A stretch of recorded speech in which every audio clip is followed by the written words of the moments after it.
If your life were a book and you were the author, how would you want your story to go?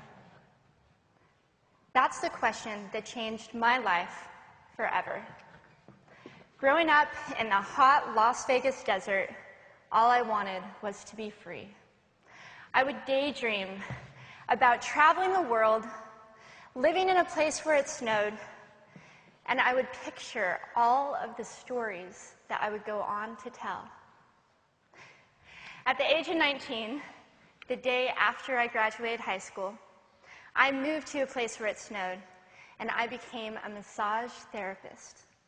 With this job, all I needed were my hands and my massage table by my side, and I could go anywhere. For the first time in my life, I felt free, independent, and completely in control of my life. That is, until my life took a detour. I went home from work early one day with what I thought was the flu, and less than 24 hours later, I was in the hospital on life support with less than a 2% chance of living. It wasn't until days later, as I lay in a coma, that the doctors diagnosed me with bacterial meningitis, a vaccine-preventable blood infection. Over the course of 2.5 months, I lost my spleen, my kidneys, the hearing in my left ear, and both of my legs below the knee. When my parents wheeled me out of the hospital, I felt like I had been pieced back together like a patchwork doll. I thought the worst was over until weeks later when I saw my new legs for the first time.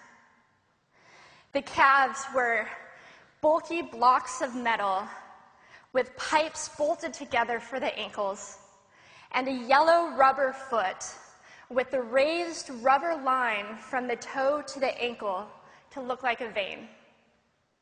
I didn't know what to expect, but I wasn't expecting that.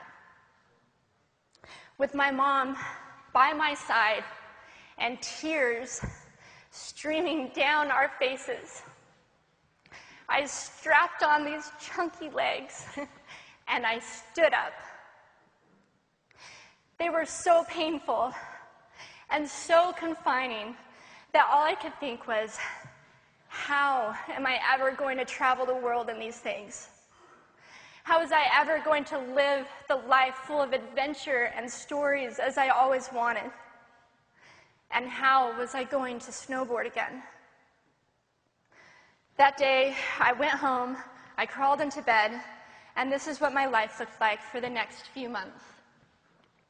Me passed out, escaping from reality, with my legs resting by my side. I was absolutely, physically, and emotionally broken.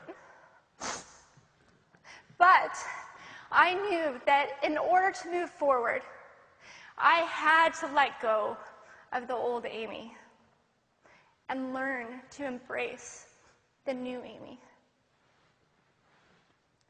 And that is when it dawned on me that I didn't have to be 5'5" anymore.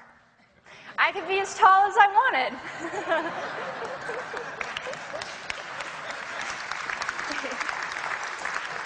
Or as short as I wanted, depending on who I was dating. And if I snowboarded again, my feet aren't going to get cold. And best of all, I thought, I can make my feet the size of all the shoes that are on the sales rack. And I did. So there were benefits here. It was this moment that I asked myself that life-defining question. If my life were a book and I were the author, how would I want this story to go? And I began to daydream. I daydreamed like I did as a little girl. And I imagined myself walking gracefully, helping other people through my journey, and snowboarding again. And I didn't just see myself carving down a mountain of powder, I could actually feel it.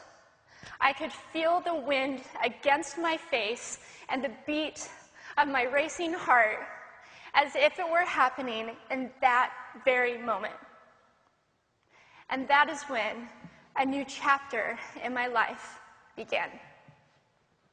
4 months later, I was back up on a snowboard, although things didn't go quite as expected. My knees and my ankles wouldn't bend, and at one point, I traumatized all the skiers on the chairlift when I fell, and my legs, still attached to my snowboard, went flying down the mountain. And I was on top of the mountain still. I was so shocked. I was just as shocked as everybody else, and I was so discouraged, but I knew that if I could find the right pair of feet, that I would be able to do this again. And this is when I learned that our borders and our obstacles can only do two things. One, stop us in our tracks, or two, force us to get creative. I did a year of research, still couldn't figure out what kind of legs to use, couldn't find any resources that could help me. So I decided to make a pair myself. My leg maker and I put random parts together, and we made a pair of feet that I could snowboard in. As you can see, rusted bolts, rubber, wood, and neon pink duct tape. And yes, I can change my toenail polish.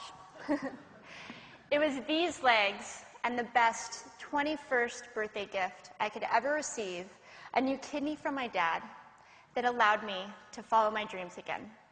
I started snowboarding, then I went back to work, then I went back to school, then in 2005 I co-founded a nonprofit organization for youth and young adults with physical disabilities so they could get involved with action sports. From there, I had the opportunity to go to South Africa, where I helped to put shoes on thousands of children's feet so they could attend school. And just this past February, I won 2 back-to-back World Cup gold medals.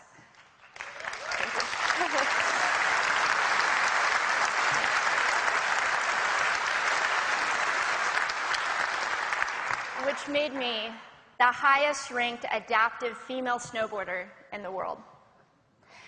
11 years ago, when I lost my legs, I had no idea what to expect. But if you asked me today if I would ever want to change my situation, I would have to say no.